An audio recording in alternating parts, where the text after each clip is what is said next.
The reason I began studying Latin American politics in the aftermath of political violence is rooted in my own undergraduate experience. During my second semester in college, I took a course called The Legacies of Civil War, which examined how societies ravaged by political violence grapple with their own dark pasts. Over spring break, our class actually traveled to Guatemala, a country that ended its own nearly 4-decade-long armed conflict in the 1990s.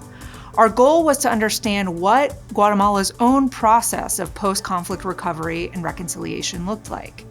As a wide-eyed 19-year-old with very little international experience, I was completely taken by this trip, which illustrated in such a real way the tremendous complexities that people and communities face when confronting a history of human rights violations and violence. One day, we sat among a group of war widows at a site of a mass grave and learned about their experiences. And just a day later, we sat among military cadets at the Ministry of Defense and heard a very different history of what unfolded during the war years and why. We also spoke to United States government officials in Guatemala and learned about how our own country sought to promote peace, development, and democracy after its complicated legacy in Guatemala. This experience totally transformed my professional trajectory and my life.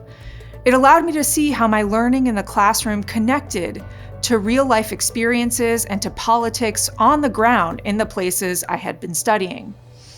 It also instilled in me a deep desire to provide the same kinds of hands-on, internationally engaged learning opportunities for my own students so that they too could have these transformative experiences.